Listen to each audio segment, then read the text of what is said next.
Visser. And Hans Visser has been on that land since I believe since the 1950s and 60s. His grandparents had it. And he has a business there, and he has his family there, and he believes that since the Malamus were compensated, that they weren't forced off the land. So Yoruba, how does the community take him on? So they filed the claim. They, as I said, 3 of the farmers concede, and Visser decides that he's going to fight it. And he says that they've been compensated, and that the Malamus knew. He says they knew what they were doing. He knew what he was doing. So why should he give the land back? And eventually, what happens is they come to an impasse. Neither side gives up, and the government steps in. And it's the first farm expropriation in the country, and this was in 2007. And this was, at that point, many years after the promises had been made to redistribute the land, and so little had happened, so little had been redistributed. And the government decided that they were, going to take a stand in this case and take the land and give it back to the Malamus. Let's go to the scene where Hans Visser is moving out and the family is there. The promised land. We are there. Oh, clip himself.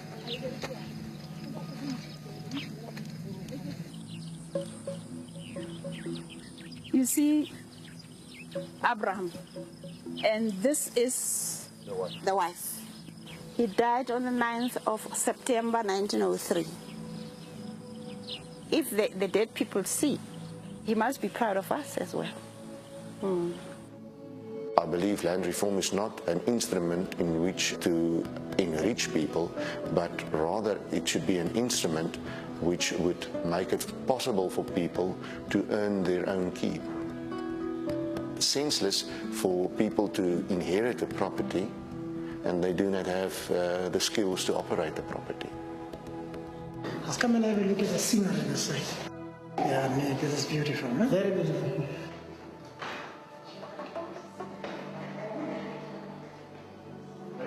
I personally feel it hasn't been just. It's going to put me back quite a long ways. I won't have sufficient funds to buy another farm. I'm not a prophet, I can't prophesize, but it's only in the future that we will see whether this process is a successful process or is it a wrong process, where we're undoing wrongs in the past by repeating the wrongs in the future. A scene from Promised Land, which is airing on POV. Yoruba Richen, why did you initially get interested in South Africa? Well, I had a long-standing interest in South Africa since I was a kid in the 80s. I followed the freedom struggle there. One of my first jobs in media was interning at South Africa Now, the program that was bringing news from South Africa during its state of emergency.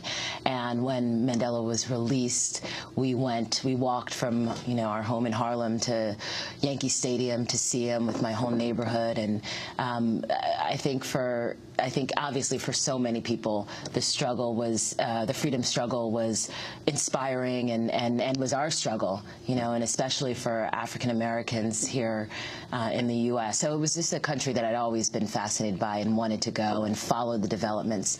And as I said, when I started seeing reports in 2003 about that the land issue that the whites still own, this was 10 years after the end of apartheid, owned the majority of the land, and that the inequity had, barely shifted, I became very interested in it because we hadn't heard that. We knew that the political struggle was one, but it's always the economic struggle, right? That is the challenge. And is the ticking time bomb, really. Exactly. And is the basis of and I also was interested in it because land is such the issue in so many countries, in so many post-colonial societies. That seems to be where where this intractable problem lies. And we can bring it right through to today. The World Cup is in South Africa. The world is looking at South Africa, but there's a part of South Africa they don't see. Absolutely, absolutely.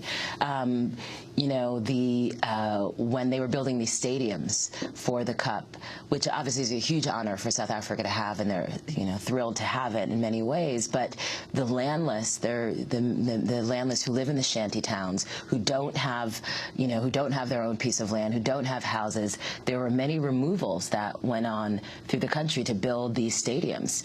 And this time the removals were of a black government, you know, to its people. So again, it just showed that this problem still persists. This problem is at the basis of so many of the economic inequalities that are still there. Let's go to a last scene from Yoruba Richen's film, Promised Land. We are Africans. We don't say they are not Africans. We don't say whites are not African. But we must be seen running these countries. We must be seen developing this country. Mandela is old. Mandela did his work, sacrificing for 27 years in jail. He was there for us. So we can't expect the old man to do everything for us. He said, now, claim. And we have to make sure that we make his dream come true. An excerpt of Promised Land by Yoruba Richen, and it's a great honor to have had you here in our new studios, Yoruba, since I really think of you as having helped build them, having been a part of the Democracy Now! Family. Thank you, Amy. It's great to be here. I look forward to seeing this on POV. Promised Land airs on POV on PBS tonight, 10 p.m. Eastern Standard Time. Yoruba Richen, former Democracy Now! Producer, is the filmmaker who made the film. And finally,